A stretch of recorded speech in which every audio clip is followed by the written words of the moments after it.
Dice el presidente de México, Andrés Manuel López Obrador, quien estaría dispuesto a dejar su cargo si así lo deciden los mexicanos. En conferencia matutina, el mandatario dijo que sigue en marcha, que en marzo de 2021 se realice una consulta ciudadana en la que se determine si abandona el cargo a la mitad de su mandato o lo termina en 2024. El jefe de Estado agregó que durante estos 3 primeros años de gobierno espera cumplir la mayoría de sus promesas de campaña, entre ellas la recuperación de Pemex y la ratificación de la Guardia Nacional en todo territorio.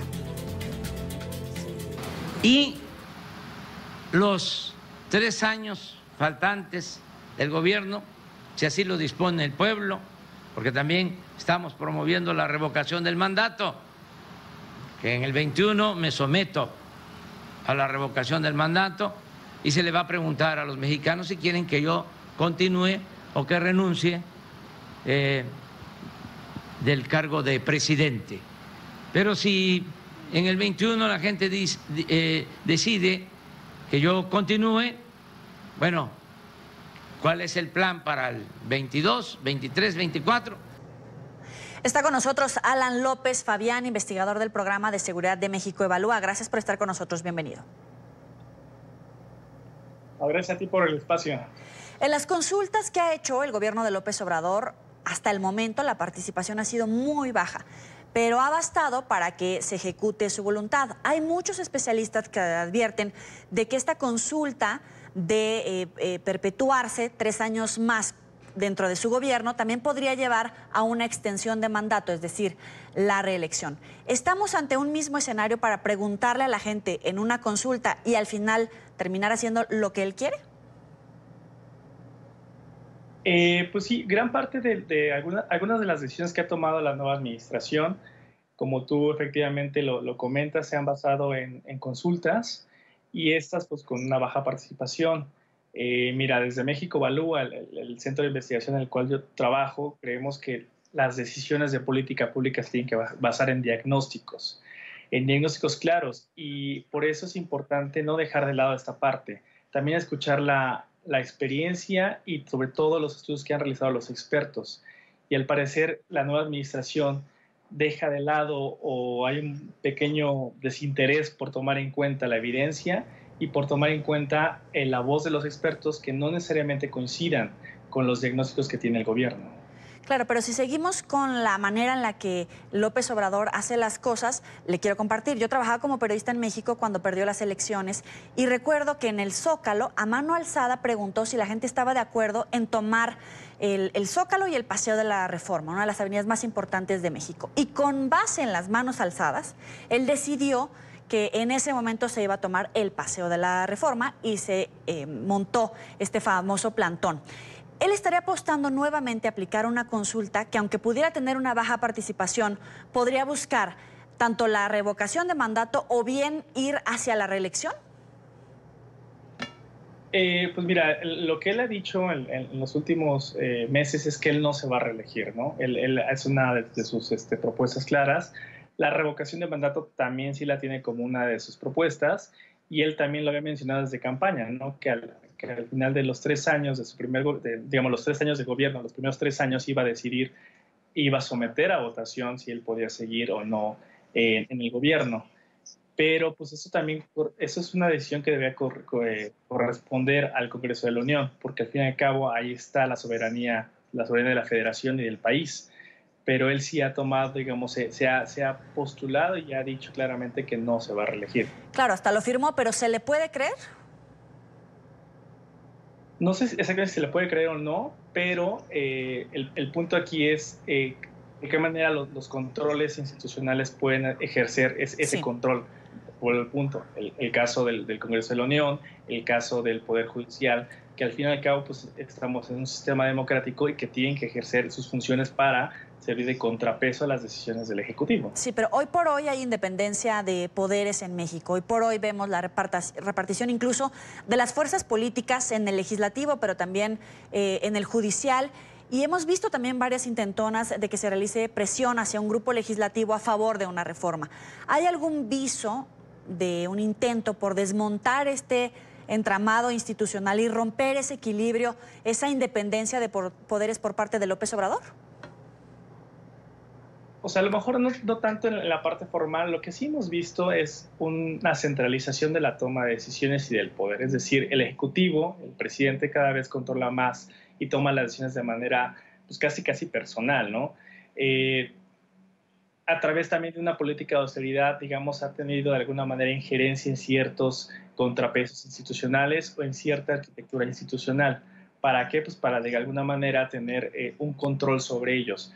Difícilmente podríamos ver que a lo mejor el poder judicial o el poder legislativo pierdan esa parte de independencia formal, pero sí en la parte de las negociaciones y tal vez en la parte de los recursos, en la parte también de cómo se toman las decisiones y cómo se diseñan las políticas públicas, ¿no? Entonces aquí yo creo que es el punto central y característico del gobierno de la actual administración, que basa sus decisiones sobre todo en lo que el presidente quiere, en lo que ellos como proyecto tienen claramente ya definido, pero que no necesariamente está basado en diagnósticos, que no necesariamente está basado o que no necesariamente transparentan en qué se fundamentan sus decisiones. Y es el punto, digamos, que nos preocupa a muchos centros de investigación, porque las políticas públicas sobre el punto tienen que basarse en diagnósticos, tienen que basarse en evidencia, porque si tú no lo haces de esa manera, vas a estar implementando políticas que no necesariamente van a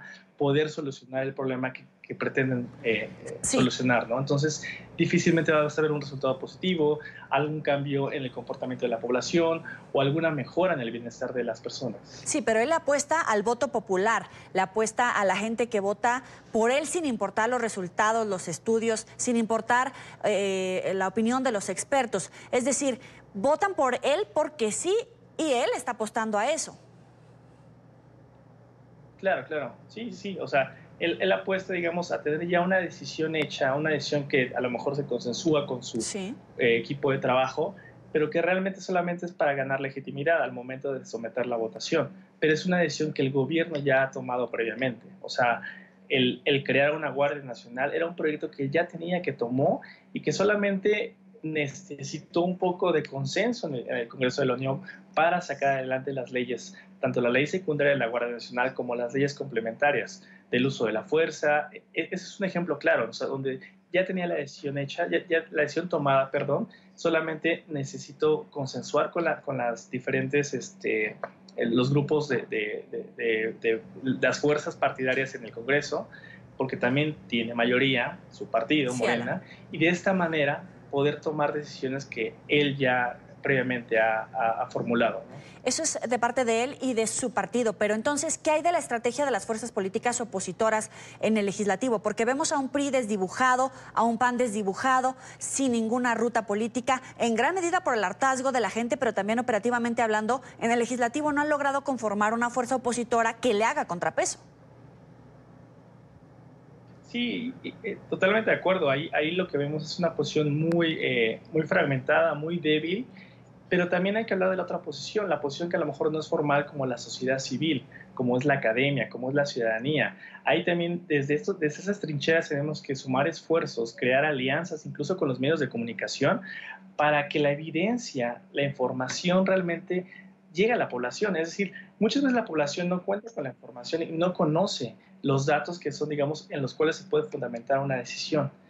Si eso no lo hacemos llegar a la población y no se hace entender, difícilmente podremos cambiar la perspectiva que tiene la gente o que solamente tengan el conocimiento de lo que le dice el presidente, lo que le dice el partido en el poder.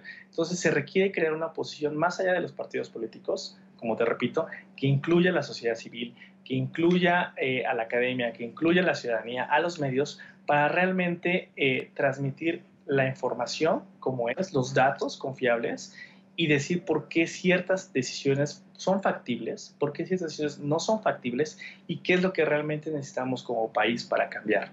Te vuelvo a repetir, el caso particular de seguridad es un ejemplo claro de que necesitamos tener diagnósticos claros, locales, para poder atender la violencia. Si tú no cuentas con eso y no tomas en consideración que la violencia es un fenómeno que cambia dependiendo de la región, con una sola estrategia como la Guardia Nacional requieres de otros instrumentos de política pública, como son políticas de prevención, como son fortalecimiento de capacidades locales, como es una reforma policial integral, para poder realmente atender un problema como es la violencia que se vive actualmente en el país. Ahora, poniendo la noticia en contexto para el auditorio que nos ve más allá de México, en países como Colombia, Ecuador, Bolivia, Perú y Venezuela funciona este modelo de revocación de mandato.